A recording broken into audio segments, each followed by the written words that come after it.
para que partamos. Ahí estamos grabando la clase. Buen día a todos y a todas. Bienvenidos a esta clase. La clase de hoy día va a ser un poquito intensa, chiquillos. Me pidió Catalina, parece que me escribió, Catalina Belén parece, y me pidió que hiciéramos las clases juntos. O sea, de un solo, de una sola vez, sin break, porque porque después a ustedes les pusieron una clase a las 11:30, creo. Entonces quieren tener un espacio ahí de break. Así que yo no tengo ningún problema. Yo creo que vamos a terminar a lo mejor un poquito antes de las 11. Vamos a ir viendo cómo vamos los ritmos y ahí vamos a ordenarnos para que no tengamos problemas y ustedes puedan también tomarse un cafecito entre una clase y otra. Ya. Eh, Chicos, voy a dar una tarea para hoy que la voy a subir a la página de la UCM virtual que tiene que ver con una ficha de lectura número 1. Esto quiere decir que si hay una ficha de lectura 1, va a haber una ficha de lectura 2 también. Y puede haber una 3. ¿Ya? Eh, ¿Qué artículo vamos a trabajar? El artículo que subí yo hace por lo menos 3 semanas atrás, mucho antes del receso de Fiestas Patrias, donde vamos a trabajar el artículo Enseñar a leer para vivir, de la autora Montserrat Fons. ¿Ya? ¿Qué tenemos que hacer en ella? Vamos a explicar, vamos a poner el nombre del artículo, el autor, el año y explicar las ideas principales que plantea ella. ¿Cuánta es la extensión máxima de este trabajo? Una plana. Ojalá sea no más que este espacio que me quedó a mí en la hoja aquí. No más que eso. Porque es una ficha donde usted va a anotar alguna cita importante de ella y algunos comentarios o elementos que son importantes para lo que estamos viendo. Aportes de la autora. No más que una plana e incorporar el nombre de los estudiantes que realizaron la ficha. Este trabajo lo vamos a hacer en parejas, de a dos. ¿Ya? Lo vamos a hacer de a dos. Y la fecha de entrega es el martes 6 de octubre, es decir, la próxima semana. Porque la próxima clase es 6 de octubre, ya a ver. Perdón, no es martes, es miércoles 7. Nosotros, ¿por qué pensé en martes? Me confundí con el taller. Miércoles 7 de octubre hasta las 18 horas. ¿Ya? Me lo suben a la página de la plataforma o me lo mandan al correo a aquellos que tienen problemas. Va a ser una ficha muy breve. ¿Por qué lo di para la próxima clase? Porque ya el apunte está colgado en la plataforma hace 3 semanas. ¿Estamos? Así que este trabajo yo lo voy a subir donde dice evaluaciones y tareas. Ahí va a quedar instalado. ¿Ya? Y ese es una primera parte. Y vamos ahora a trabajar respecto de, los voy a invitar a que hablemos sobre los métodos de lectura hoy día. La clase pasada,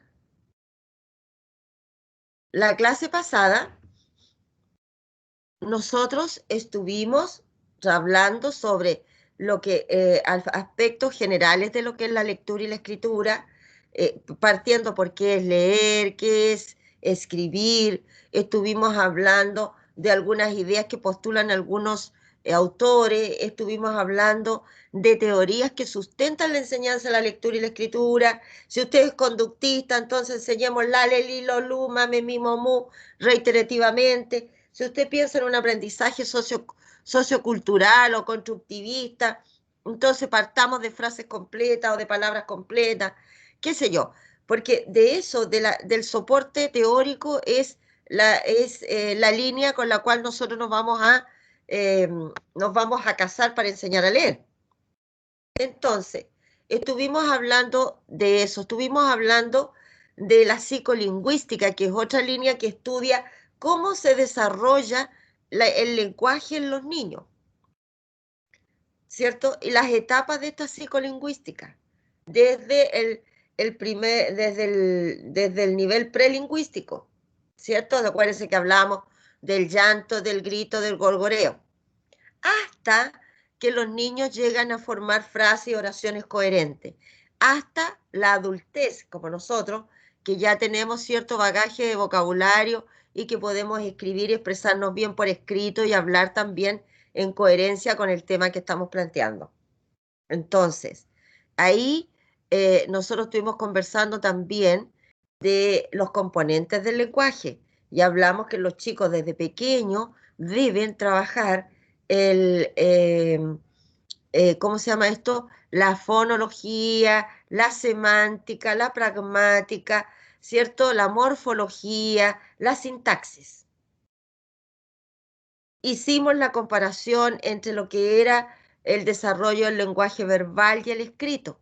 Y llegamos a la conclusión que el lenguaje escrito es más complejo, porque el lenguaje es una condición prácticamente innata que nosotros hablamos porque desde pequeño nos estimuló el entorno, el contexto, y nosotros vamos por imitación, vamos escuchando, vamos repitiendo palabras, y hasta que vamos ampliando nuestro lenguaje, nuestro vocabulario, y en cambio el escribir, nosotros necesitamos de ciertas condiciones para poder desarrollar esta competencia o esta habilidad, porque tenemos que preocuparnos de la redacción, de a quién va escrito el mensaje, ¿cierto? ¿Cómo lo voy a escribir? Requiere de mayores habilidades para poder desarrollar la ortografía, si la palabra lleva o no lleva H. Entonces llegamos a la conclusión que era mucho más complejo escribir que leer, que hablar. Y el hablar es una condición primaria, ¿no es cierto?, para ir preparando las condiciones de lectura, ¿ya? Entonces nosotros eh, estuvimos conversando de todos estos elementos que confluyen, que aportan, que ayudan a todo lo que es el desarrollo del lenguaje verbal y el lenguaje escrito. Y a la vez, cómo estas influyen en algunos elementos previos para que el niño aprenda a leer y a escribir. Pues entonces, esta semana consideré importante que hablemos sobre métodos de lectura, ¿ya? En otra oportunidad vamos a hablar algunas de las etapas de la escritura, ¿sí? ¿Ven bien ahí?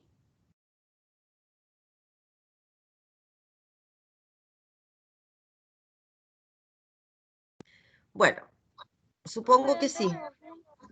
Gracias, Sí, profesor. gracias. Desde principios de 1980, dice, estuvimos en condiciones de luchar contra las corrientes, esto lo dice Ferreiro el 2010, que reducían al niño a un aparato fonatorio, uno auditivo y las correspondientes asociaciones oculomotrices, obligando a los pequeños aprendices a realizar ejercicios escolares de reproducción de formas, de copia, y a repetir sílabas o sonidos aislados fuera de la lengua. ¿Qué está diciendo Ferreiro? Ferreiro es una profesora argentina que junto con Teveroski y Tolchinsky han escrito mucho sobre lo que es la lectura y la escritura inicial, más o menos desde los años 80.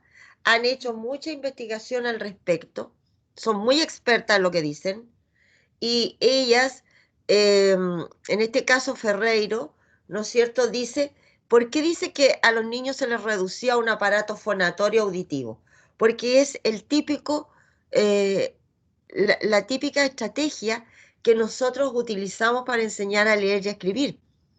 Y es, por ejemplo, particularmente leer, por ejemplo, cuando usted dice la M con la A, ma, la M con la E, me. Eso es el deletreo, como le vamos enseñando a los niños, el abecedario y cómo les vamos enseñando a formar palabras, es solamente reducirlo a un aparato fonatorio y auditivo. Y las asociaciones oculomotrices está relacionado, ¿no es cierto?, con la forma como nosotros enseñamos a los niños a escribir, que es, ¿no es cierto?, un poco desarrollando la motricidad fina y luego nosotros lo hacemos copiar, transcribir palabras, frases desde el pizarrón al cuaderno. Por lo tanto, el niño tiene desarrollado muy bien esto de mirar, escribir y la condición de ojo-mano para poder transcribir en el cuaderno. Entonces, en el fondo está absolutamente descontextualizada la forma como los niños aprendían a leer. Pero quiero reconocer que lamentablemente es el estilo que todavía usamos. Yo creo que aquellos niños que les ha tocado práctica en primero se han dado cuenta que todavía se usa ese estilo de ¿cómo se llama?, de trabajo. Entonces, el reiterar sonidos, ¿cierto? Escribirlo, copiarlo, y eso es la enseñanza de cada uno de los fonemas o grafemas del abecedario. Entonces, es una crítica en el fondo hace Ferreiro en el año 2010. También dice indispensable considerar al menos dos transformaciones que han sucedido por fuera de la escuela. Esto lo dice Teberovsky con Colomer, ya 2010 y 2005, que dice que cuáles son las dos influencias que han cambiado un poco, que están produciendo una transformación. Uno es los materiales de lectura y lo otro es las TIC, las tecnologías de la información y la comunicación. ¿Ya? Son dos elementos que han producido, ¿cierto?, que hayan cambios un poco en la forma de pensar y de enseñar el lenguaje de comunicación. Perdón, de enseñar a leer y a escribir. Porque el lenguaje, recuerden que a nosotros nos es importante porque a nosotros nos permite comunicarnos con nuestro entorno, ¿verdad? A nosotros nos permite comunicarnos con nuestro entorno. Por lo tanto, cuando nosotros hablamos de lenguaje, lo dejamos circunscrito más bien a lo teórico, a lo disciplinar.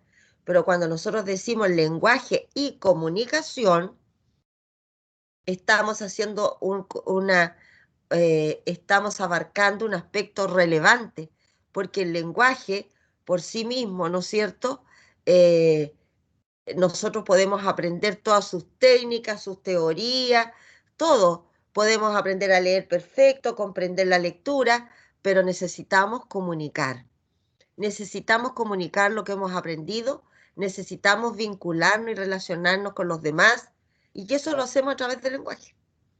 Entonces, por eso que es importante. Antes se enseñaba castellano en el colegio y después, ¿no es cierto?, se empezó a enseñar lenguaje de comunicación por la importancia que tiene ¿no es cierto?, para poder comunicar ideas, para poder expresar ideas, para poder contactarse con los demás, para poder crear vínculos. Por lo tanto, es muy importante lo que nosotros estamos señalando, en el sentido de que para los niños, ¿no es cierto?, la primera forma, dijimos en la clase pasada, de comunicación que tiene el niño con su medio, con su entorno, es el llanto, el grito, el gorgoreo, dijimos. ¿Se acuerdan? Y este llanto, grito, gorgoreo va formando su aparato fonoarticulatorio, lo que significa que en la medida que él emite ese sonido, él va preparando toda esta parte, toda esta zona de la boca, los oídos, ¿no es cierto? Toda esta parte de la zona eh, fonoarticulatoria, la va preparando para poder emitir palabras. Va preparando su paladar, la posición de su lengüita, porque no es lo mismo decir la que decir la cuando ponemos la lengua arriba. No es lo mismo. Necesitamos diversas habilidades, destrezas, ¿cierto? Para poder pronunciar las palabras. Y por eso estos bebés lloran, gritan, juegan, emiten sonido, ¿ya? Entonces, y es esa una primera forma de comunicación.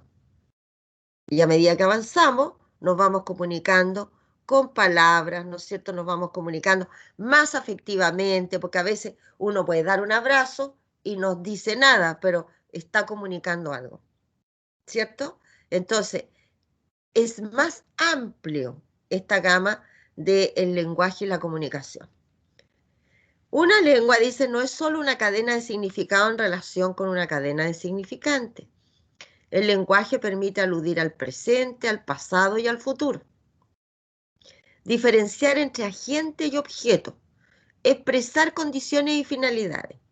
La variedad de posibilidades referenciales que brinda una lengua se relaciona con aspectos semánticos, morfológicos, fonéticos, pragmáticos y textuales. Para dominar una lengua, el aprendizaje ha de conocer y utilizar todos los aspectos que la estructuran. Eso dice Vigas y Correich, el año 2008. Cuando nosotros estuvimos hablando de los componentes del lenguaje que mencionábamos de Owens y hablábamos de Bloom y Lahey, ¿ya? Nosotros cuando hablábamos de ello estábamos hablando de estos mismos elementos. La semántica relacionada con el significado, lo morfológico relacionado, ¿no es cierto?, con la formación o componentes de la palabra, cuáles son las letras, los grafemas o fonemas que estructuran la palabra y cómo los ubico correctamente para poder que la palabra sea el concepto que yo quiero. Lo fonético tiene que ver con los sonidos de las letras, que juntas podemos decir más, pero, a veces, cuando, ¿te fijas? La fonética. Pragmático es la utilidad que le doy a este texto, o al escrito, o a la palabra. Lo hago para comunicarme, lo hago para persuadir, lo hago para contar un chiste, lo hago para hacer un trámite legal, lo hago para ir a pagar la luz, lo hago para hacer una lista de encargos, lo hago para contar un cuento, para escribir un cuento, para dejar una nota de un encargo, para hacer una boleta, para hacer una factura, la utilidad que le doy, ¿no es cierto? Y las textuales tienen que ver, ¿no es cierto?, con aspectos que hablábamos ayer sintácticos, ¿cierto? Y a la vez también con todos aquellos elementos de conocimientos previos, bagaje cultural que tengo, que me permite ir a buscar la información y enriquecer lo que estoy haciendo o viendo dada mi experiencia. ¿Ya? ¿Qué significa aprender a leer? Dice: el aprendizaje de la lectura es largo porque requiere el desarrollo de 3 procesos que, sin ser consecutivos, exigen distintos tiempos para su adquisición. Por una parte está el reconocimiento del código. O sea, yo puedo aprender a leer cuando puedo reconocer, cuando reconozco el código, las letras. Me aprendo el alfabeto completo, ya sea de manera fonética, A, B, la C, qué sé yo, o me aprendo el nombre de las letras, A, B, C, D, E, F, G, ¿ya? Por otra, la comprensión. Es importante la comprensión de lo que estamos leyendo y el hábito lector. Esto lo dice Martín Vegas Rosa, ¿cierto? O Rosa Martín Vega. Ella considera que son los 3 elementos que son importantes: el reconocimiento del código, la comprensión y el hábito lector. Las 3 son imprescindibles para aprender a leer y no pueden adquirirse independientemente. Cuando nosotros estamos motivando a los niños que lean, estamos haciéndolo aunque no sepan leer, pero él sí puede hojear libros, puede, como hablábamos en la clase pasada, ellos pueden revisar textos, pueden hablar, contar historias de una imagen. Estamos formando un hábito lector. Y en la medida que él tenga más acceso, más fácil va a ir reconociendo después formas de letras, ¿cierto?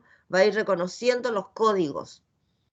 Por lo tanto, estas tres cosas se tienen que dar juntas y es parte de, el aprendizaje de la lectura, considerando como importante la comprensión.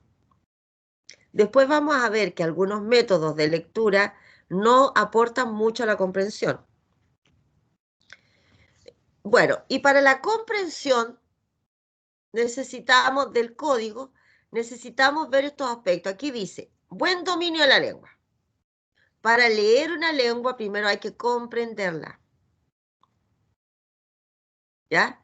Por lo tanto, un niño que tiene mucha riqueza expresiva, es decir, maneja una buena cantidad de palabras, de vocabulario, ¿cierto? Se expresa con claridad, ¿cierto? Ese niño tiene mayor posibilidades de que aprenda a comprender los signos que lee, ¿ya?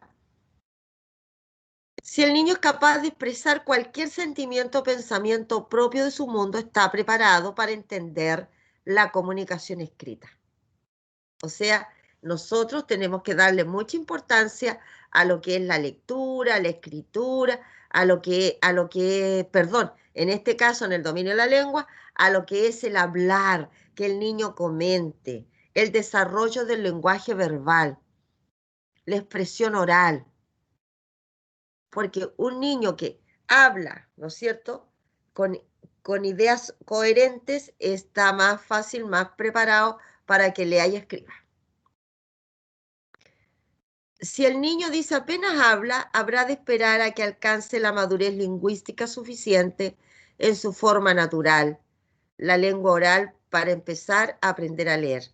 O sea, si tenemos un niño que tiene una dificultad en el aula, que el niño no habla, ya sea por timidez, ya sea por falta de estimulación desde el hogar, ya sea por trauma, algo le pasó, ese chico pasó por algo difícil, es difícil que el niño tenga la intención de leer. Por lo tanto, profesor, ¿qué tenemos que hacer nosotros? Mucho ejercicio de que los niños cuenten, narren, hablen, comenten ideas, hagan resúmenes de cuentos orales, cuenten historias, etc. Eso favorece la lectura y la escritura. Conocimiento del mundo. Cuanto más conozcan el mundo, mayor acceso tendrán a la lectura de distintos textos. Cuando hablamos de conocimiento del mundo, no es que tenga que viajar por todo el mundo, sino que, por ejemplo, no sé, pues a veces vamos a la playa, otras veces podemos ir a la cordillera, podemos ir a ver una tía Santiago, podemos a ver un pariente, no sé, pues en Concepción, qué sé yo. Pero son experiencias que los niños van adquiriendo en la medida que estos van creciendo. A lo mejor algunos tienen posibilidades de un viaje al extranjero, ¿cierto? Todo eso el niño lo va captando y va teniendo accesos a distintos elementos, objetos, sensaciones, expresiones que le sirven a él para poder leer y comprender los mensajes del texto escrito, ¿ya? O sea, un chico que tiene mucho conocimiento previo facilita el tema de la comprensión del código. La memoria conceptual dice, cuantos más términos tenga organizado en su léxico mental, mejor comprenderá.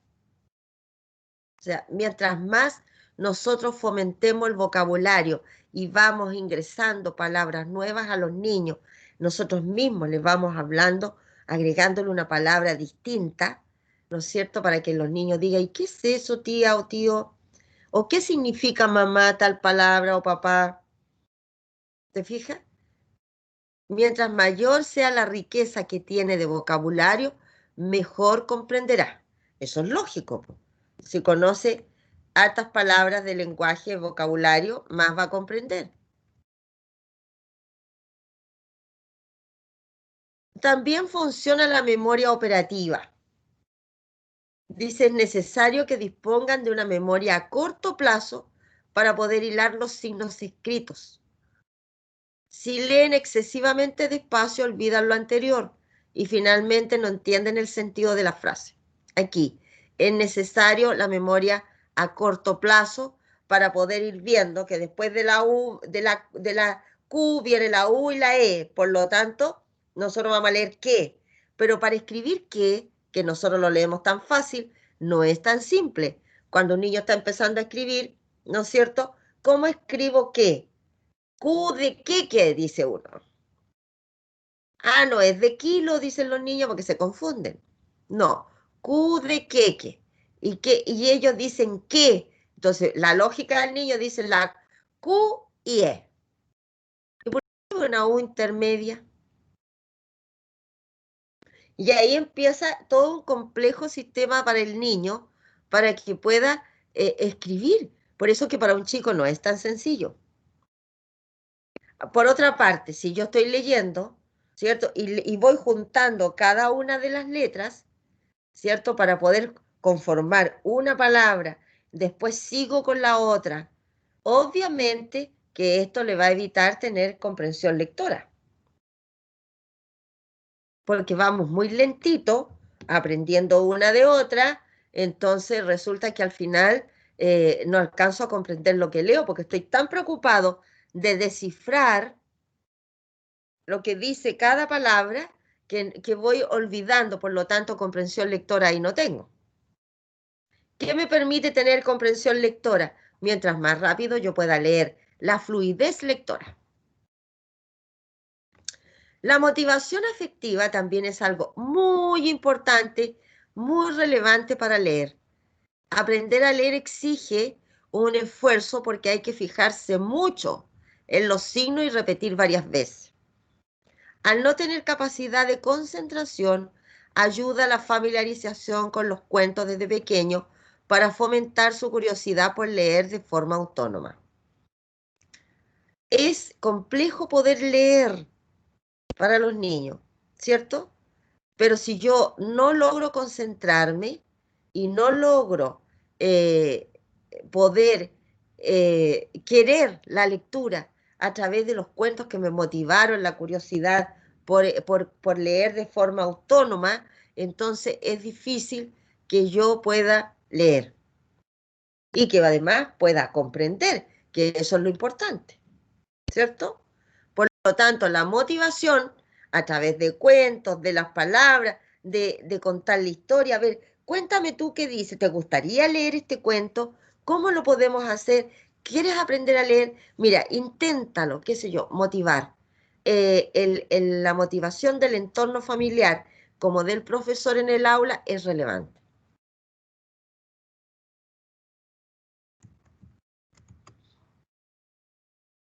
Bien, vamos a revisar los métodos de lectura y mirado desde la postura de Martín Vegas, de Rosa Martín Vegas. Muchos autores hablan de los métodos de lectura. Por ejemplo, Mata, por ejemplo, la Teberovsky, la Tolchinsky, Montserrat Fons, Vigas. Mira, muchos autores hablan sobre los métodos de lectura. Aquí yo trabajé en los que decía Rosa Martín, pero no porque sean distintos o difieran de lo que plantean otros autores, sino que fue porque utilicé el libro de ella nomás, ¿ya? Pero aquí en los métodos de lectura tenemos dos grandes grupos. Uno es el sintético y el otro es el analítico, ¿ya? Nosotros tenemos que tener mucha claridad como profesores sobre los métodos. Mucha claridad. ¿Por qué? Porque nosotros no podemos enseñar algo por repetición, porque yo lo vi con mi colega al lado que hacía eso, sino que yo tengo que saber cuál es el método que estoy usando con mis niños para enseñar a leer. Supongamos que un día va el director provincial de educación o el Ceremi de educación y va a su sala y le dice, profesor o profesora, buenos días, buenas tardes, qué sé yo, con qué método aprenden a leer los niños? Y usted le va a decir es que yo a los niños les enseño a, u. No, pues usted va a tener que decir método sintético, ¿no es cierto? Fonético.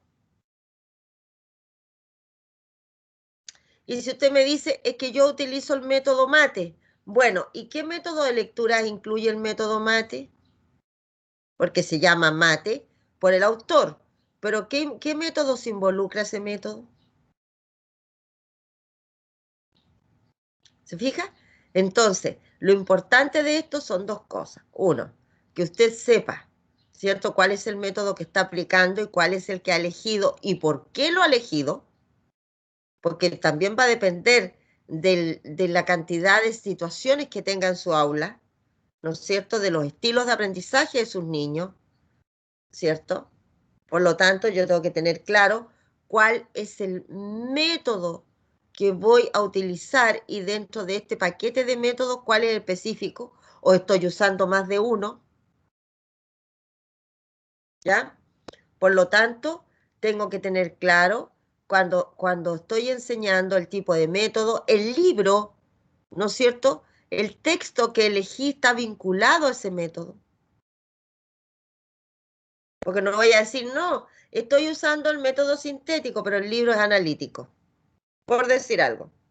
O sea, la coherencia y la consistencia de los materiales que estoy usando para trabajar los métodos. Así que nosotros son situaciones que tenemos que tenerlas muy claras y usted comprenderá que como tiene que tenerlas muy claras, es pregunta pegada de prueba. Que entre paréntesis la tengo pensada para el 21 de octubre. No prueba. Sí, para el miércoles 21 de octubre vamos a hacer la prueba, chiquillos. Y yo voy a subir hoy día, a propósito que estamos hablando de los métodos, un apunte que es bastante sencillo y que habla también sobre los métodos para profundizar. Y la próxima semana es probable que yo les traiga ejemplos particulares para que veamos en qué difiere uno de otro, ¿ya? Y la prueba para que la anoten. El miércoles 21 de octubre vamos a hacer la prueba en el horario de clase. ¿Ya? Y la vamos a hacer por plataforma. Así es que eso, para que ustedes lo tengan clarito. Bien, vamos entonces con los métodos. Lo sintético dice, más extendido es el alfabético. El método sintético más extendido es el alfabético. Empieza por enseñarle a los niños el abecedario. Primero las vocales y poco a poco las consonantes. ¿Ya? En el alfabético los niños aprenden el alfabeto. Por lo tanto, se aprenden todas las letras del alfabeto, mayúsculas y minúsculas. Al mismo tiempo que aprender a reconocer las letras, aprenden a escribirlas y a identificar su sonido en la combinación silábica. Pero qué hacemos en este caso? Nosotros hacemos, por ejemplo, enseñamos el ma, me, mi, mo, mu. Y escribimos ma, me, mi, mo, mu, pa, pe, pi, po, pu. Y formamos palabras con ambas sílabas, por ejemplo. No es que yo enseñe primero el sonido, después la letra. ¿Ya? De ahí lo vamos a ver. Una variante de este método es el silábico, que empieza con sílabas en vez de letras. ¿Ya? En el caso de los analíticos, dice, el también llamado método global ha sido el más predicado por las pedagogías cognitivistas. Pretende el reconocimiento de palabras y frases antes que el alfabeto. O sea, los chicos pueden partir, ¿no es cierto?, desde una palabra significativa para ellos. No sé, vamos a escribir, por ejemplo, la palabra amor. Que alguien diga, tía, la palabra amor. Muy bien. podemos decir con qué sonido empieza la palabra amor. A. Bien, qué otras palabras empiezan con A? Auto, árbol, Anita, etcétera. Anillo. Y sobre eso nosotros vamos formando y buscando y ampliando la cantidad de palabras que nosotros podemos hablar con la letra A. Nosotros decimos, y después viene la letra M, ¿cierto?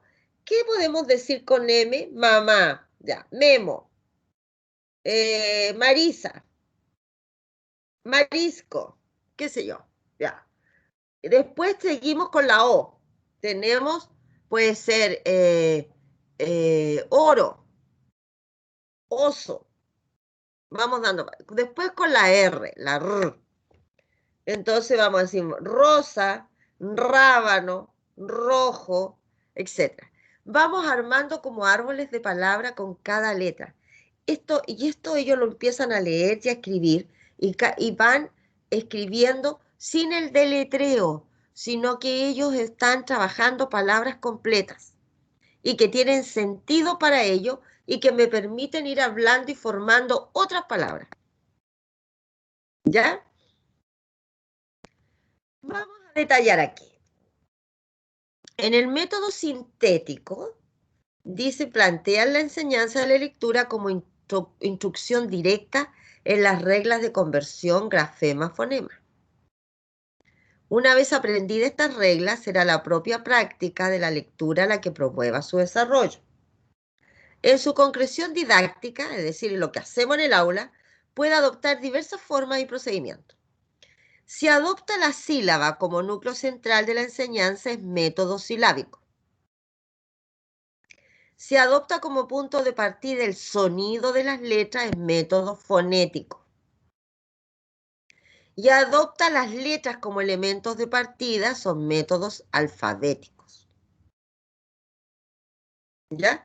Por lo tanto, en los métodos sintéticos tenemos tres tipos de métodos: el método silábico, el método fonético y el método alfabético. En los métodos alfabéticos, vamos a ir explicando cada uno de ellos. En los métodos alfabéticos enseñan primero los nombres de las letras. No enseñan directamente la correspondencia fonológica de las letras, por lo que obligan a que sea el propio alumno que las infiera. Por lo tanto, nosotros decimos, aprendemos el nombre de las letras.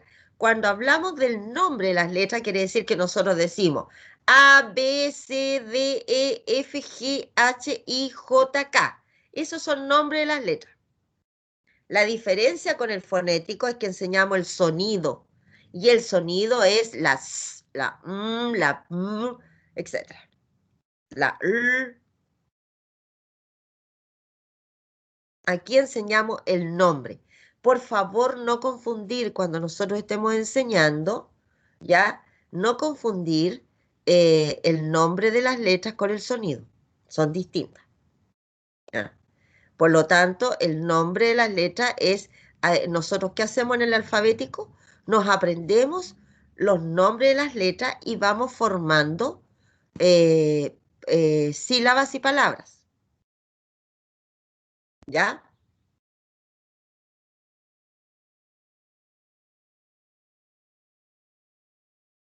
En los métodos silábicos asumen que la sílaba es la unidad natural de articulación y tras enseñar la decodificación de las vocales, es decir, enseñamos las vocales primero, A, E, I, O, U, ¿ya? Las enseñamos, las trabajamos, las leemos, las pintamos, etcétera. Las rellenamos, todo lo que vamos a hacer. Introducen cada consonante en sus combinaciones silábicas con esta, propiciando su decodificación por inferencia. Es decir, yo enseño todas las vocales, muy bien, y después les voy enseñando las sílabas.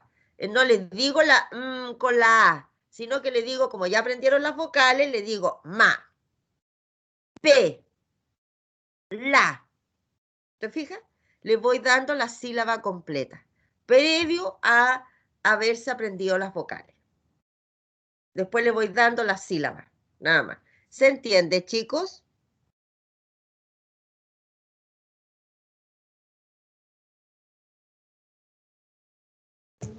Sí, profe, sí, sí, entiendo. Por favor, me interrumpen cuando quieran que les explique algo, porque yo aquí no veo cuando estoy pasando las diapos, no estoy bien, no estoy mirando si alguien pide la palabra, no, no puedo. Me interrumpen nomás, ¿ya? En los métodos fonéticos actúan enseñando de forma directa la redecodificación fonológica de cada grafema, por lo que tienden a resultar más eficaces que los anteriores en la instrucción orientada al desarrollo de la vía indirecta de lectura, ¿ya? Especialmente cuando se acompañan de claves multisensoriales, gestuales, visuales, táctiles. Acuérdense que nosotros podemos enseñar las letras utilizando las manitos. Hay formas de explicar, de hacer con gestos, ¿no es cierto?, eh, las letras. También las podemos ver de manera visual, mostrarlas, tenerlas asociadas al inicio, al sonido inicial de algún objeto. Podemos rellenarlas con papelito, con plasticina, ¿no es cierto? Por lo tanto, estamos usando el tacto, que refuerza la asociación entre grafema y fonema, ¿sí? Por lo tanto, en el fonético yo voy a enseñar las vocales, ¿cierto? Y después voy a empezar a enseñar de a una letra. ¿Y qué pasa en este sentido? Que yo hago, por ejemplo, hago un cuadro y pongo la A mayúscula, la A minúscula, la A, la A manuscrita o sea, letras mayúscula, minúscula, cursiva y script. Y después me voy con la cantinela. Da, de, di, do, du. Pa, pe, pi, po, pu. ¿Por qué? Porque le voy diciendo a los niños, la bu con la A, pa, la bu con la E, p, la bu con la E, con la I, pi. ¿Te fijas? Y voy haciendo reiterativo con todas las letras el mismo estilo de enseñanza. Está claro que en este método fonético es más difícil que los niños al deletrear, porque en el fondo eso, al deletrear es más difícil que los niños logren la comprensión lectora. Mucho más difícil. Y además, que bueno, una de las desventajas que plantean algunos autores que estaba leyendo es que los niños los sacamos de su contexto real. Los niños no andan leyendo en la calle con la A, la N, la T y la A, Fanta. Los niños en la calle nos dicen la con la I, la L, la O, Milo. Los niños dicen, mira, Fanta, Coca-Cola, Milo, Chubby, no sé, lo que ellos coman. Lo reconocen por logo y esa es una forma de leer. Entonces nosotros lo sacamos de un contexto que los niños tienen para reconocer ciertas cosas, los sacamos de ese contexto, ¿cierto? Y, eh, y los metemos a un deletreo. Entonces yo creo que por eso que a veces hay muchos niños que les cuesta leer, porque no es su contexto normal. Los niños no separan las letras para leer un logo, porque a veces ni siquiera saben cómo se llaman, sino que las leen, porque conocen el logo que dice Fanta, Coca-Cola, o el producto del alimento que ellos comen, no sé, el Chocapic, no sé, pues el cereal. Entonces, nosotros estamos cuando estamos trabajando un método fonético, estamos nosotros extrayendo al niño de lo que es natural y lo estamos llevando a otro espacio. Entonces, la idea es que nosotros cambiemos nuestros chips de cómo estamos enseñando y veamos la posibilidad ¿cómo se llama?, de modernizar, de actualizar, de buscar un método que sea importante para que todos los niños aprendan. Estaba leyendo ayer que en el método analítico, que es lo que vamos a ver ahora, ¿cierto? En el método analítico, los niños que tienen síndrome de Down o los niños que tienen algún trastorno de aprendizaje, es mucho más fácil que comprendan a trabajar con el método analítico, mucho más fácil. eh, han tenido buenos resultados con los niños que les cuesta utilizando el método analítico. O sea, hablamos de la palabra, partimos de una palabra y la vamos desagregando hasta llegar a la letra, ¿ya? Entonces, eso ha causado buenos resultados para los chicos que, que tienen alguna dificultad. Bueno, los métodos analíticos se llaman también métodos globales y se caracterizan porque toman como punto de partida para el aprendizaje de las reglas de conversión de los grafemas en fonemas unidades lingüísticas significativas, ya sea frases o, más frecuentemente, palabras. ¿Ya? Podemos partir de palabras que, por ejemplo, en la sala, si tenemos una sala letrada, tenemos puesto estante, mesa, el nombre de los niños en el banco, si uno quiere, pizarra, no sé. Y nosotros podríamos, a ver, niños, leamos estas palabras. ¿Qué dice aquí? Pizarra, mesa, silla, Estefanía, Carlito, qué sé yo. Muy bien. ¿Qué palabra de todas las que hemos visto les gusta para que trabajemos en ella? No sé, mesa. Muy bien. Entonces escribimos la palabra mesa, dibujamos la mesa, ¿cierto? Y luego empezamos a trabajar con cada una de esas palabras. Primero las separamos, decimos, veamos cuántas sílabas tiene mesa. A ver, mesa tiene 2 sílabas. Las separamos. Después decimos, bueno, ¿y qué letras? ¿Cómo se llamarán las letras que componen la palabra mesa? A ver, saquémoslas, separémoslas de a una. Bien, la M, la E, la. Bien, entonces las separamos. ¿Cómo se lee esta palabra? A ver, ¿cómo se lee la M? Bien. ¿Y qué otras palabras podríamos generar con M? Con la letra E, con la letra S o S, con la letra A. ¿Te fijas? Y se van generando árboles de palabras donde los niños después empiezan a escribir. Una vez que nosotros ya hemos hecho ese ejercicio, entonces los niños les decimos que escriban una frase con alguna de esas palabras que se generaron. Por lo tanto, los niños están aprendiendo dentro de un contexto significativo. Una palabra que ellos eligieron, una palabra que está dentro del contexto donde ellos trabajan. Por eso que se le da tanta importancia al método analítico, porque estamos propiciando que los chicos aprendan dentro de un contexto y no palabras sueltas y menos letras sueltas, porque en su vida diaria letras sueltas no hay en ninguna parte. A no ser que le pasemos una bolsita con letras y digamos, hazme palabra. Pero en el mundo, en la situación real, diaria, los niños no ven letras sueltas.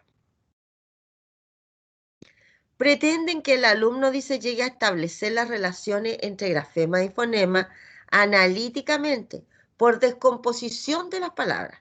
Partimos mesa, mesa, y después separamos por letra y después llegamos a formar de nuevo la palabra.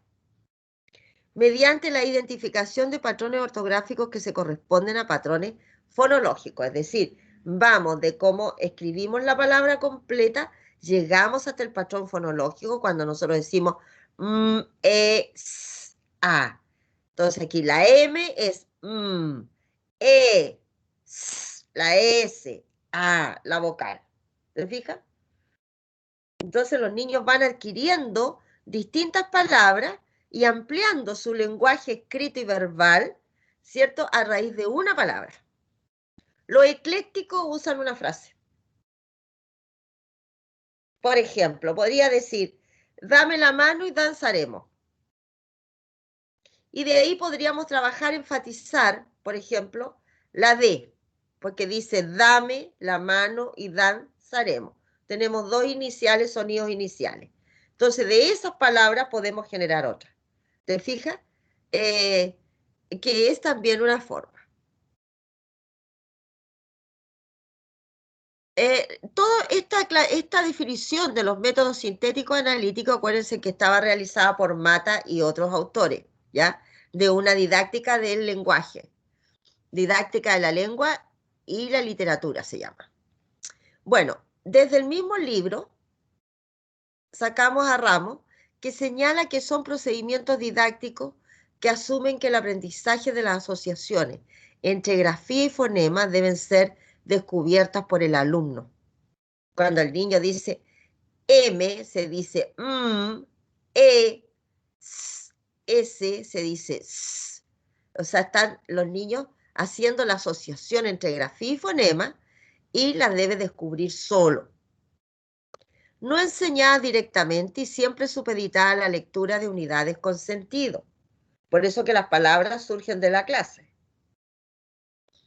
También estos métodos se distinguen no solo porque toman como punto de partida palabras o frases, sino que también si el proceso se basa en un conjunto de elementos preestablecidos, un vocabulario o una frase previamente elegidas, o parte del propio lenguaje espontáneo que surge de las interacciones en el aula, métodos globales naturales, ¿no es cierto?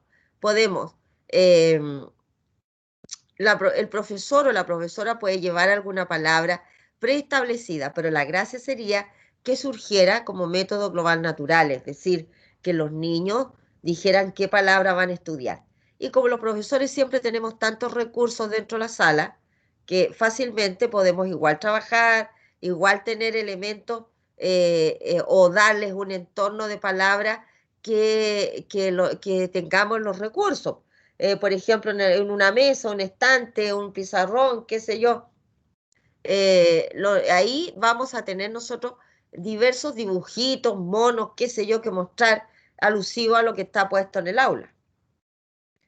Este método potencia progresivamente el desarrollo del léxico visual. Lo anterior, más las asociaciones entre significado y significante y la memorización de patrones visuales, es altamente adecuado para alumnos muy jóvenes y alumnos con déficit de desarrollo fonológico. Para las personas que tienen problemas auditivos, este método es muy bueno. Algunos chicos con síndrome de Down tienen problemas auditivos. Entonces, si yo les enseño el método fonético y les digo la con la A, ma, la S con la A, sa, voy a decir masa. Y si el niño no escucha bien, ¿cómo me logra seguir, ¿no es cierto?, los sonidos de las letras para poder asociar grafema y fonema? Entonces, para los chicos que tienen algún déficit fonológico, es importante el método analítico. También les decía para los chicos con síndrome de Down, para los chicos que tienen algún trastorno específico del aprendizaje. O sea, este método es mucho más amigable para que ellos puedan aprender. Lo otro está dentro de los mixtos, está dentro de los analíticos, que son los métodos mixtos. ¿Ya? Este método se caracteriza por combinar a lo largo de todo el proceso de aprendizaje la enseñanza explícita de las reglas de conversión grafema-fonema, ¿ya? Casi siempre con un procedimiento fonético, es decir, siempre partimos desde la fonética, con la experiencia y prácticas extensivas en lecturas de palabras, frases y textos. O sea, aquí cuando hablamos de métodos mixtos, estamos hablando de que estamos mezclando métodos sintéticos con métodos analíticos. Y también produce mucho efecto en la lectura y de hecho el tema del método MATE es un método que es mixto. Así es que de enseguida vamos a echar una miradita al tema del método MATE y vamos a darnos cuenta que es un método mixto y que se usa mucho incluso en las escuelas particulares, en los colegios particulares subvencionados, como el gran método de lectura y señalan que lo importante es que por lo menos dentro de los 5 o 6 meses los alumnos leen. ¿Ya? La bibliografía especializada suele considerar este tipo de métodos más eficaces que los sintéticos y analíticos. Eso lo dice García y González 2001, lo que se explica por el hecho de que su desarrollo se proporciona al alumno, que en su desarrollo se proporciona al alumno instrucción en un conjunto mucho más amplio de conocimiento, habilidades y destrezas. Es decir, le permite una gama mayor de posibilidades de aprendizaje a los niños. ¿Ya? Por eso que dice que es más eficaz que el sintético por su parte o lo analítico por otra parte, sino que la idea es mezclar. Ahora, ¿qué es lo que se aconseja siempre? Es que los niños aprendan, ¿no es cierto?, que por sí mismo un método no es suficiente. Generalmente se aconseja el método mixto. En los tiempos de Mabel Condemarín, que ella era una profesora que trabajó mucho el tema de los métodos de lectura, escritura desde los años 90 hasta el 2000. Bueno, ella está fallecida, la profesora Mabel Condemarín. Ella hablaba mucho del método holístico.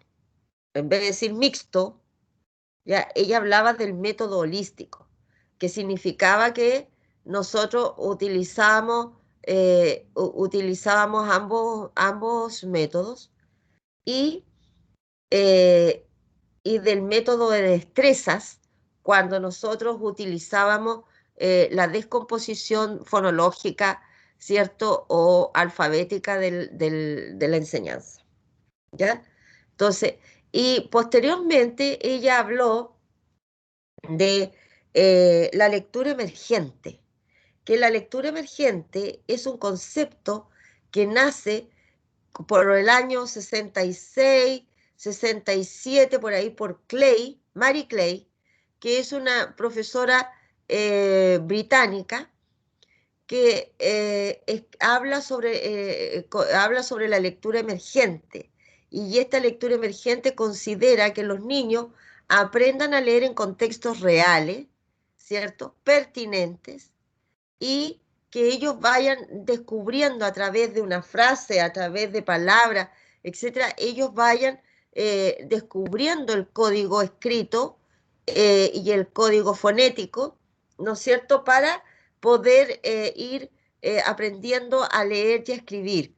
Y dice que los niños no pueden leer dentro de algo, de un tema descontextualizado, sino que los niños tienen que aprender dentro de un contexto que les es pertinente, que les llama la atención, que es de su interés, etc.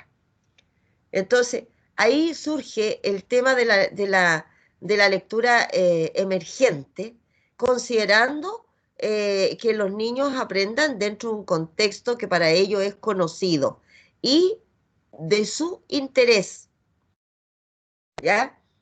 Bueno, la profesora Condemarín tiene varios libros sobre lo que es lectura, escritura inicial, sobre qué aspectos debemos considerar, ¿no es cierto?, como previos para el desarrollo del lenguaje y la escritura, ¿ya? Entonces, eh, nosotros en la próxima clase vamos a hablar, aparte que voy a traer algunos ejemplos particulares para que tengamos claro cómo se aplica cada uno de los métodos, también vamos a hablar de las etapas, por ejemplo, de la escritura, que es necesario que también lo tengamos claro. ¿Cuáles serían los prerequisitos, ¿cierto? O los conocimientos previos que debiera tener un niño, que debiéramos trabajar con ellos particularmente. ¿Te fijas? Bien, que es un poco lo que estuvimos hablando la semana pasada, cuando hablábamos de, ¿no es cierto?, el esquema corporal, cuando hablábamos que los niños debían aprender en relación a su cuerpo lo que era derecha, izquierda, arriba, abajo, y eso tiene relación, ¿no es cierto?, después cómo nosotros hacemos la lectura y la escritura, que empezamos de arriba hacia abajo, de izquierda a derecha, que hay letras altas, como la R, que sobrepasa la línea del cuaderno, el reglón, letras bajas como la P de papá, que pasa hacia abajo el reglón, y letras medias como la M, que están dentro del reglón. ¿Te fijas? Para eso nosotros vamos trabajando y por eso que hablábamos el otro día, que era tan importante que los niños tuvieran las actividades de físicas, actividades artísticas, ya sea de musicales o de arte, para que los niños aporten al aprendizaje de la lectura y la escritura. Entonces, cuando nosotros decimos, vamos a sacar educación física porque tenemos que aprender a leer, porque si no, el próximo año nos va a ir mal en el CIMSE de lectura comprensiva, en segundo año. Entonces, cuando hacemos eso es un grave error, porque nosotros tenemos que tener, ¿no es cierto?, de todas las actividades para que los niños puedan ir aportando desde distintas perspectivas a mejor disposición a lectura y escritura. ¿Se fijan? Bueno, en síntesis tenemos que decir que para que un niño aprenda a hablar, tiene que estar inmerso en el lenguaje. Tiene que oír a la gente comunicarse y recibir ejemplos múltiples y variados de lenguaje oral. Los niños escuchan, son receptivos y los niños repiten. Cuando los niños repiten a media lengua garabatos, es porque se lo han escuchado al adulto. Porque el niño no trae consigo los garabatos, los escucha y los repite. Por eso que hay que tener cuidado con el lenguaje que utilizamos cuando estamos con los niños, porque los niños lo van a repetir y ellos lo van a repetir sin ninguna mala intención. Lo dicen nomás. Por lo tanto, están escuchando todo lo que nosotros estamos diciendo. Para aprender a leer y escribir, necesitará estar inmerso en actividades de lectura y escritura. No sé, uno nunca va a aprender a leer si no se mete en un libro. Y nunca va a aprender a escribir si no lo hace. ¿Se fija? Por lo tanto, nosotros tenemos que estar metidos en ese tema. El profesor u otros adultos de su entorno tienen que servirle como modelos. De ellos aprenderá por repetición todos los comportamientos que exige el proceso de lectura y escritura. ¿Se fijan? Por lo tanto, nosotros, si nos expresamos mal, si tú le dices a un niño, oye, ¿tenía un lápiz que le presté a tu compañero? El niño va a decir, prestí y tení. Entonces, distinto es si yo le digo, tienes un lápiz, Carlos, tienes un lápiz que le pueda prestar a tu compañero, es muy distinto. Porque el niño tiene que escuchar buenas frases con buenas palabras para que el niño tenga la capacidad de ir también haciendo imaginariamente, formando la sintaxis de sus frases. Entonces, si yo hablo mal, más dificultad le produce a este chico que él no puede decir, no sé, no le cabe en su cabecita ni que tampoco comprende cuando usted le habla bajo esas condiciones. Entonces, nosotros tenemos que hablarles bien para que ellos puedan ir preparando su frase y mejorando su lenguaje y su expresión verbal. Por lo tanto, nosotros somos un modelo de lo que el niño está aprendiendo en el aula, como lo son los adultos que están rodeando al niño en el hogar. Aspectos afectivos y emocionales del aprendizaje lector. Damasio en el año 2005 señala que las respuestas químicas asociadas a las emociones moldean la actividad neural, influyendo en el almacenamiento, recuperación y uso de la información. O sea, si nosotros tenemos en nuestra aula un grato ambiente de trabajo, distendido, sin gritos, relajado, en que todos son atendidos, todos están trabajando, todos están aprendiendo, y me he preocupado de que todos los niños, dependiendo de su dificultad, tengan materiales distintos para que puedan avanzar, eso va a influir en cómo almacenamos la información, cuánta capacidad de recuperación tiene el niño cuando yo le digo, pero ayer, ¿te acuerdas que estudiamos una palabra que empezaba con la letra M? ¿Te acuerdas que estudiamos mesa? Y el niño va a tener que ir a buscar esa información y recuperarla para decirme, sí, ¿y qué más escribíamos con M? Mamá, Mimo, Mario, etcétera. Y pueda él hacer uso de esa información en escribirme, por ejemplo, una frase. Por lo tanto, el tema de la afectividad, de las emociones cuando estamos aprendiendo, a los niños les facilita todo este proceso. Cuando un niño se siente frustrado porque usted todas las tareas se las encuentra malas, porque usted lo reta, porque no aprende, obviamente que el ambiente para él va a ser demasiado hostil y por lo tanto va a ser muy complejo que él pueda, ¿no es cierto?, tener facilidades para aprender. Ojo con eso, chicos, sobre todo con los niños que tienen alguna dificultad, porque si ustedes se fijan, generalmente los niños que tienen algún trastorno de aprendizaje, ¿ya? Ya sea leve o severo, algún déficit intelectual, los niños tienden a ser muy tímidos y aislados, son muy calladitos. Y para colmo, a veces los sentamos solos porque a él no lo vamos a tomar en cuenta porque no aprende. Entonces, esas cosas son las que nosotros tenemos que evitar. Nosotros tenemos que trabajar para todos los niños, que todos se sientan cómodos, que todos tengan la oportunidad de aprender. No podemos trabajar para unos pocos, chicos. Así que eso es muy importante, el contexto, el ambiente, el espacio educativo que sea motivador, incentivador, con elementos que interese a los niños, que quieran descubrir, que quieran aprender, que quieran leer. ¿Ya?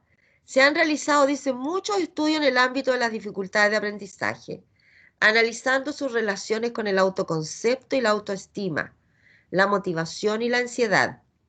Son estudios correlacionales que se han hecho, que no permiten dilucidar el tipo de relación existente entre las variables emocionales examinadas y el aprendizaje. Sí dejan claras una intensa asociación entre una y otra.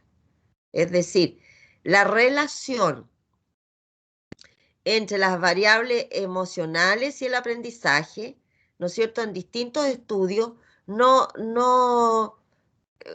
¿cómo se llama? No, como que no es muy claro el resultado al respecto, no es significativo, pero sí tienen una tremenda relación cuando hablamos de aprender, ¿ya?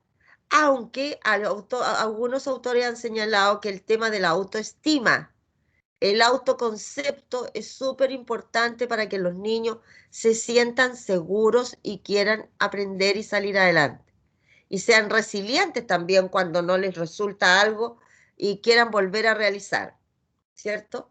Por lo tanto, son conceptos que nosotros tenemos que abordar con los niños y nosotros tenemos que fomentar la seguridad de los niños, ¿cierto? Tú eres capaz de hacerlo, tú puedes aprender. Mira, hoy día hiciste A, mañana haremos más. ¿Te fijas? Hoy día aprendimos esto, qué bueno, mañana vas a aprenderlo. Siempre motivando, siempre apoyando. Y eso es muy importante para que los chicos puedan sentirse con deseos de aprender. Bueno, Rosa Martín, dice que el deseo de saber leer nace en los niños de forma espontánea cuando desde pequeños se sienten atraídos por los cuentos que les leen los mayores y quieren descubrir por sí mismos las historias escritas. ¿Me fijan? O sea, desde el hogar pueden hacer la cuna de un buen lector. Porque si yo motivo desde el hogar que los niños aprendan a leer, ¿cierto?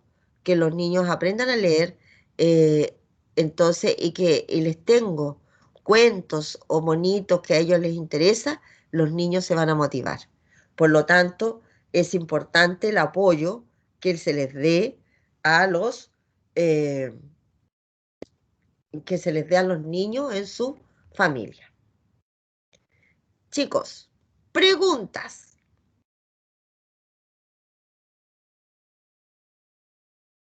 Profesora, buenos días. Dime, José. Buen día. Dos, dos preguntas. La primera, Dígame. usted habló de autoestima y autoconcepto. Ajá. ¿Usted tiene algún autor que me aconseje leer para aprender un poco más al respecto? Mira, en este minuto no me acuerdo de ninguno, pero pero después te lo puedo dar, no tengo problema. Hay un libro que no sé si yo lo tengo, pero bueno, mira, en este minuto así que yo te pueda decir autor así inmediato, para que tú lo puedas leer, no, porque lo que yo estaba leyendo de autoconcepto y de autoestima lo vi dentro de un material de lectura inicial, ¿ya?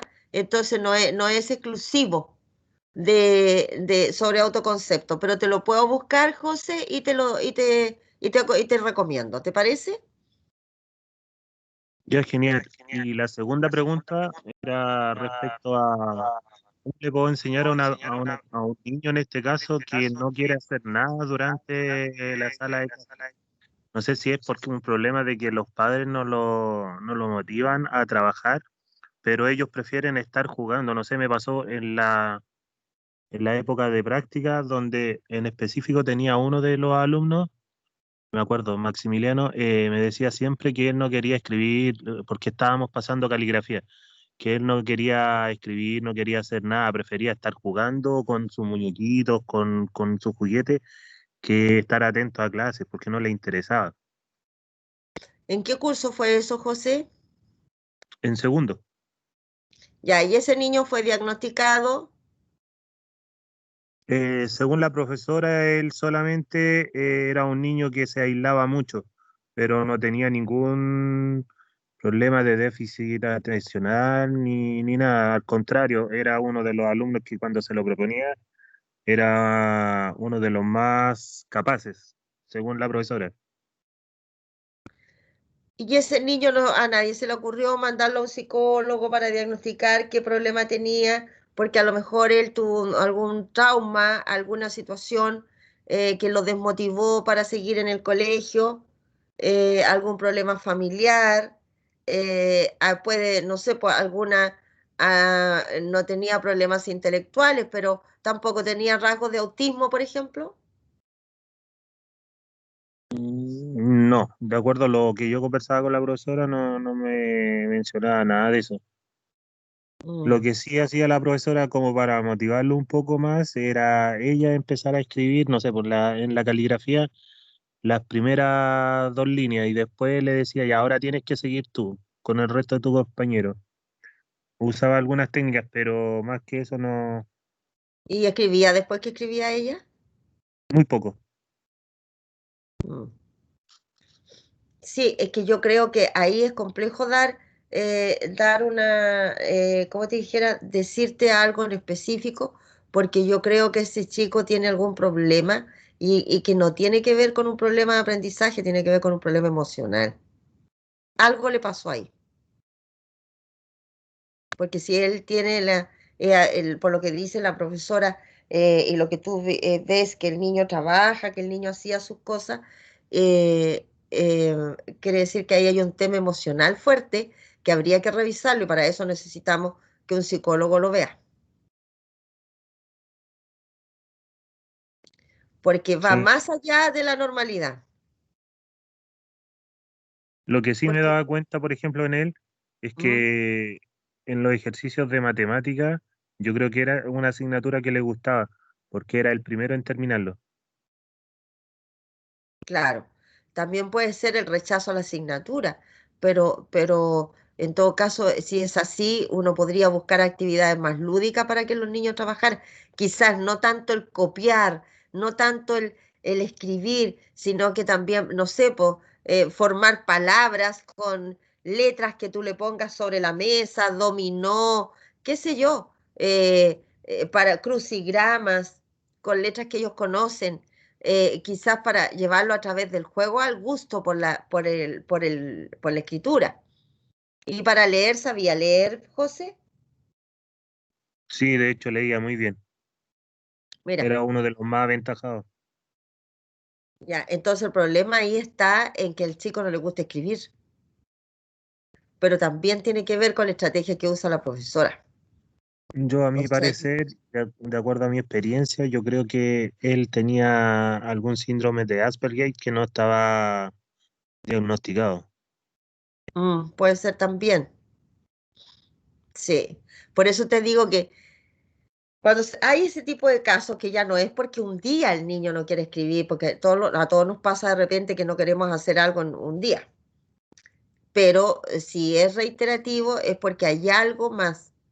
Por eso yo te decía, eh, este chico tiene que ser diagnosticado por un psicólogo para poder determinar qué le está pasando, si hay un tema emocional, si hay un problema psicológico, si tiene, como tú hablas, ya de un tema de Asperger o no sé, ¿te fijas? Entonces, pero eso tiene que determinarlo otro profesional y no nosotros. Y en base a lo que nos diga ese profesional, es las estrategias que utilizamos nosotros en el aula. Ahora, que los niños copien y copien de la pizarra, transcriban, hagan letras, tareas en el cuaderno toda la mañana, es aburridor, porque piensen que son chiquititos de 8 años, 6, 7 años. Entonces, busquemos otra estrategia, juegos, para que el niño lea, para que el niño comparta, forme palabras, etcétera. Y después le decimos ya, ahora copiamos 2 palabras, que descubrimos 10, bueno, hagamos 2. ¿Te fijas? Y va quedando la motivación para hacerlo. Ahora que ya escribimos esas 2 palabras, ahora vamos a cantar. Y vamos a cantar utilizando todas las letras que hemos estudiado, ya, una canción. Vamos a aplaudir las sílabas, por ejemplo. Entonces, tenemos que irles cambiando. Sí, es que los niños se aburren porque de repente están 90 minutos copiando una cosa de la pizarra. Ni nosotros tenemos la capacidad. Estoy segura que yo a ustedes les pregunto, chiquillos, ¿cómo estamos de ánimo? Y todos van a decir, profe, ya estamos chatos. Ni nosotros, los adultos. Entonces, ¿qué es lo que nosotros tenemos que hacer con los niños? Realmente es eh, brindarles distintas oportunidades de trabajo. Y no puede ser más de 15 minutos por actividad. 15, 20 minutos a todo dar. Pero tenerlos 2 horas escribiendo palabras, escribiendo letras, haciendo caligrafía. Nadie, por Dios, nadie. Así que, ojo con eso. También la estrategia que utiliza el profesor también es importante. ¿Ya? Que tengamos ojo con lo que estamos haciendo. Chicos, aquí les quiero mostrar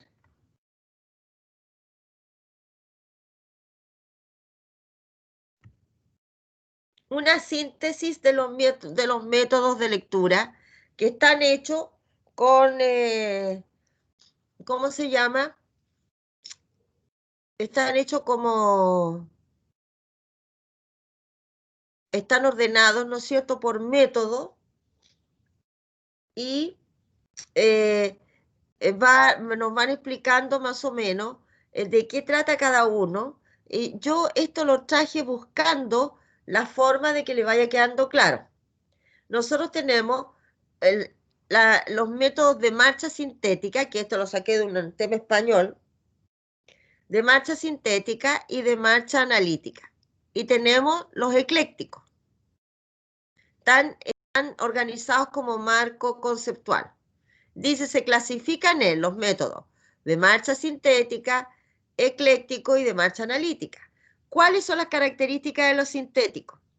Van de lo simple a lo complejo, de las partes al todo, letras, sílabas, palabras, oraciones y después el texto. Por ejemplo, métodos alfabéticos, onomatopéyico y silábico. El onomatopéyico es el fonético, porque emitimos el sonido. Cuando nosotros decimos a los niños, ¿cómo hace la vaca? Y los niños nos dicen, mmm. Ya, bueno, eso es una onomatopeya. Entonces, como aquí estamos nosotros hablando de sonido de las letras, dice alfabético, onomatopéyico y silábico. El onomatopéyico, ya sabemos, es el fonético. ¿Cuál es la ventaja? Aprender a leer y a escribir en poco tiempo, ¿cierto? Y la desventaja, no se comprende lo que se lee porque se privilegia la decodificación. El lenguaje fragmentado y descontextualizado. O sea, voy tomando palabras sueltas, ¿cierto? Y voy primero las letras sueltas y luego voy formando palabras y frases, pero no hay un contexto, ¿cierto? Van fragmentando porque vamos letra a letra, después juntamos a sílabas, después juntamos las sílabas para hacer palabras. Por lo tanto, no es muy favorable para la comprensión. Veamos, los métodos de marcha analítica van del todo a las partes. Es decir, el texto, la oración, palabras, sílabas. ¿Ya? Método global de análisis estructural, Pronales, Minjares, palabra generadora. ¿Ya? Y la ventaja es que se favorece la comprensión lectora y la apropiación del lenguaje de manera integral. La desventaja es que el proceso de adquisición de la lectura es más lento. Claro, porque vamos trabajando con palabras, qué sé yo, y vamos ampliando este vocabulario y vamos generando otras palabras. Es más lento el analítico, es verdad, ¿ya? Pero, de acuerdo a las teorías socioculturales y constructivistas, iría más de la mano el método analítico. El sintético se considera un método más conductista, más tradicional. Y el ecléctico, combinación de métodos de marcha sintética y marcha analítica. Aquí los eclécticos, ¿no es cierto?, hablan de más de trabajo de frases. ¿Ya? Esto no sé si les aclara un poquito más, pero a mí lo que más me interesa que les quede claro es los sintéticos, los analíticos, cuáles son cuáles son las ventajas y cuáles son las desventajas, porque lo otro lo tenemos en el contenido, ¿ya? Y vamos a echar una miradita rápida al método MATE.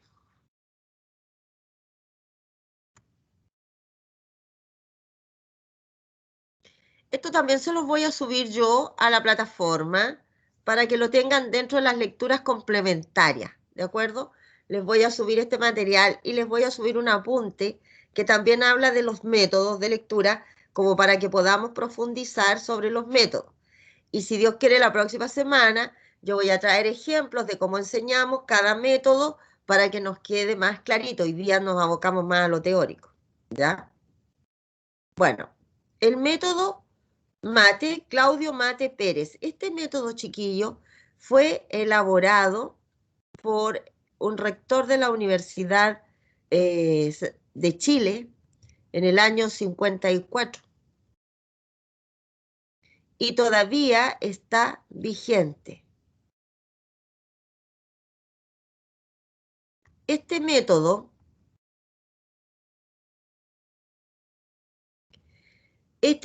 es fonético, analítico, sintético. ¿Ya? Fonético, partimos por el sonido, analítico, ¿no es cierto? Porque está la palabra, y sintético porque se desglosa la palabra y llegamos a formarla nuevamente.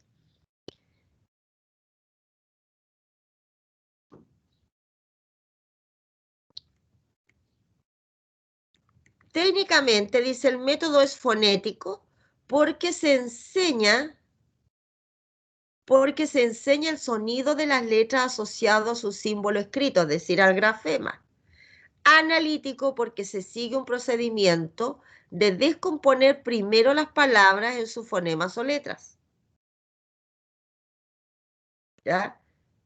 Descomponemos, tenemos la palabra y la descomponemos en fonemas y letras. Sintético porque luego se sigue el procedimiento de reunir todos los fonemas o letras para formar de nuevo las palabras. Como ejemplo, aquí viene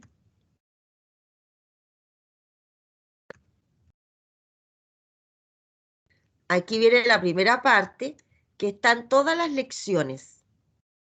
La primera palabra que aprendemos es ojo. Profe, ¿Sí? pasa que yo el año pasado, porque como voy en tercero, tuve que hacer una lección con el método mate en una microclase. ¿Ya? Y me tocó la lección que era nido, pero era para el fonema de la letra D. Y lo hice Nido. igual como, sí, era nido, pero se trabajaba el fonema D. ¿Ya? ¿Sí? Y la profesora me explicó cómo se hacía y funciona, se trabaja bien cuando los niños ya lo conocen de antes. Pero aún así habían niños que no les gustaba cómo se trabajaba, que como que no le tomaron nunca el ritmo. No Pero claro, aprendieron. sí, pero ellos tenían que, iban a hablar con la psicóloga, trabajaban con la psicopedagoga, y era harto el trabajo que se hacía con los que no lo entendían todavía. En ese caso, acuérdense lo que estábamos hablando antes, de que en ese caso debiéramos haber trabajado el método analítico con ellos. Solo Sí. analítico. Y pasa que el colegio como que estaba muy incerto en trabajar con este método, Sí. y el colegio igual trabajaba con planificaciones compradas. Compraba las planificaciones y la profesora solamente las seguía. Y solamente planificaban en lenguaje, en primero básico. Es que eso, pues, hija, es lo que pasa. ¿Con quién hablo? ¿Con Andrea? Con Martina. Martina. Es que eso es lo que pasa, pues, hija, cuando nosotros planificamos así como para todo el mundo. Pensamos que todos los niños piensan, escriben, trabajan, leen, hablan iguales, piensan igual, aprenden igual. No. Sí, este método, como es más complejo, porque estamos aquí haciendo la fusión de 3 métodos, ¿cierto? Entonces nosotros, acabo de decir yo en la clase que el método analítico es muy apropiado, ¿no es cierto?, para los niños que tienen problemas de aprendizaje, para los niños que tienen síndrome de Down, para los niños sordos.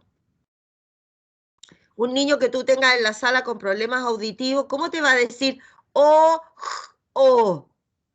No te escucha. ¿Te fijas? En cambio, si yo le digo ojo, que tiene 2 sílabas, ojo, y empezamos a reconocer el nombre, las letras, la O, la J, el niño lo logra.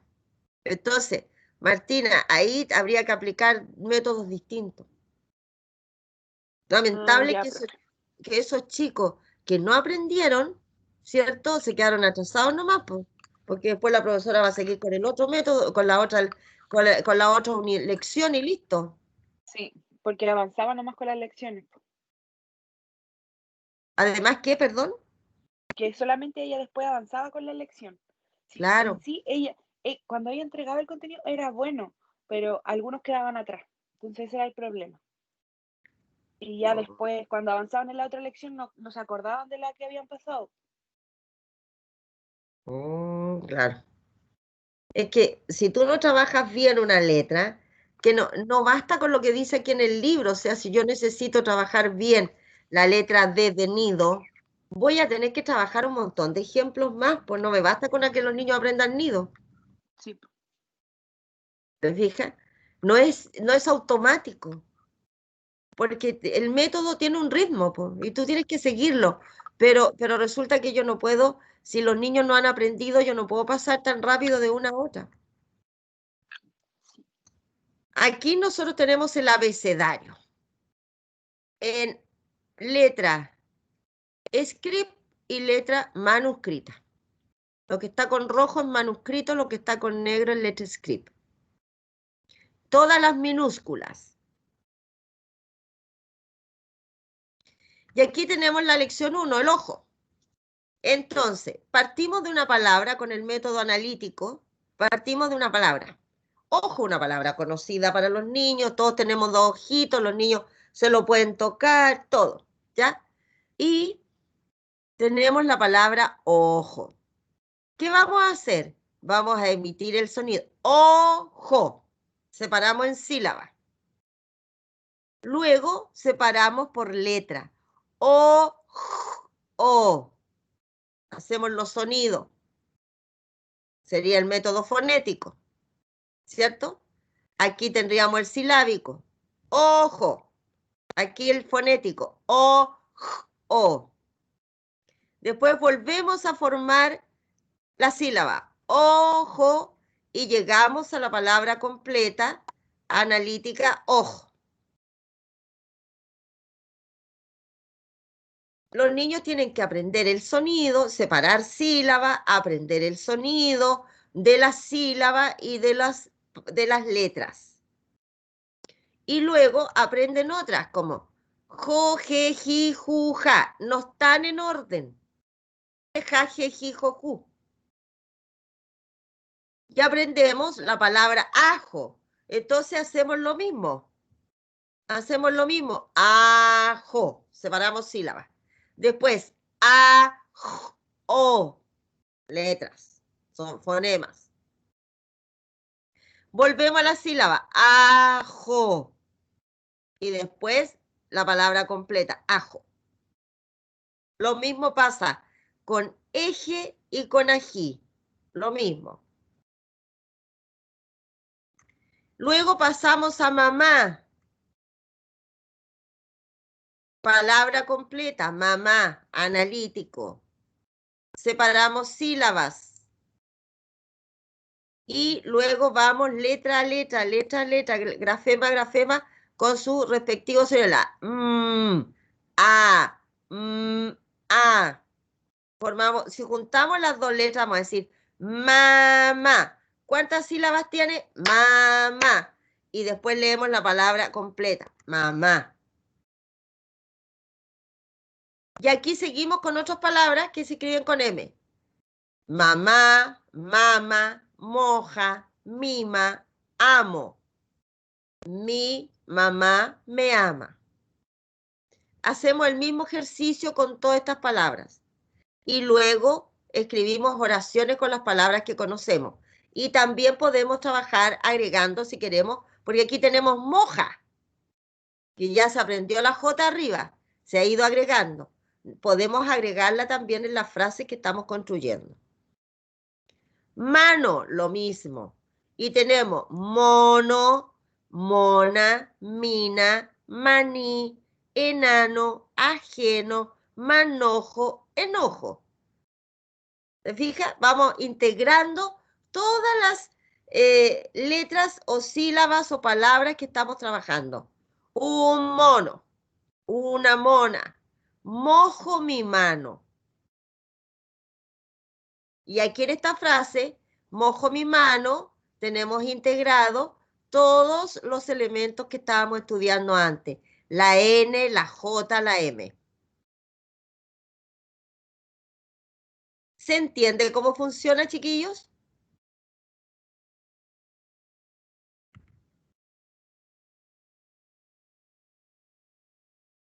¿Se entiende cómo funciona, chicos?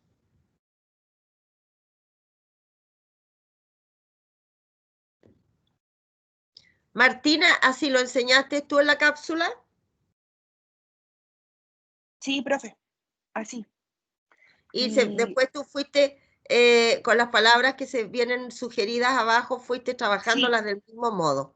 Y después llegamos a la frase. A la frase completa. Y también Sí. tenían como que ellos crearon una frase con las palabras que estaban solas. Claro, claro. Sí, así lo hice yo. Sí, sí. Y igual ellos ya conocían habían trabajado esa lección, pero la profe me dijo que hacía falta como reforzarla. Y de otra manera, como reforzarla yo como yo quisiera. Sí, sí, sí. Bien, chicos, ¿alguna duda, otra pregunta?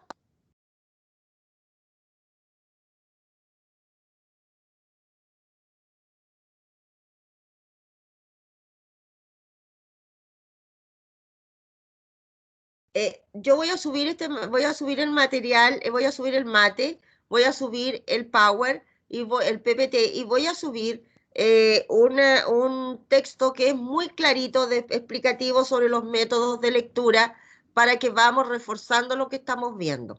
Y voy a subir la ficha de lectura número 1 para que ustedes la vayan trabajando, ¿ya?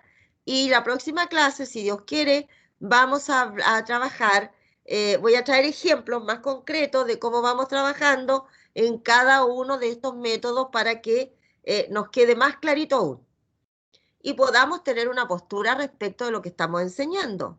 Saber por qué, a qué teoría está detrás de esto, por qué uso este método, cuál me sirve para estos niños, cuál no, porque recuerde que usted es el profesor experto, porque usted es el que sabe, usted es el que tiene que tener claridad. ¿Ya? ¿Hay alguna pregunta, alguna duda? Chicos, dejamos hasta aquí. A ver, ¿alguien me abrir el micrófono? Profe, ¿me escucha? Sí, hija, Jocelyn. Por si me puede repetir así como en resumen lo del taller, que yo me conecté como justo pasadito cuando dijo de los grupos y eso, pero no, como estaba recién conectándome, no le agarré la idea. Por si es que Hija, me puede explicar. ya, no, si el trabajo va a ser en parejas, de a dos. Y hay que hacer una ficha de lectura que dice ahí lo que hay que hacer, los datos que hay que poner, y después tenerla, al hacer una ficha de lectura, nosotros extraemos las ideas más importantes y las explicamos. Y no puede ser más de una plana el trabajo. Es cortito, pero una ficha. ¿Ya? Eso para el otro martes. Y al principio de la grabación va a estar. Así que si ustedes ven la grabación que queda en el Teams, entonces pueden revisar todos los detalles. ¿Les parece? Ah, ya, profe, muchas gracias. ¿De qué, hija? Ya. Hoy día se logró conectarse Jocelyn Solorza, ¿o no?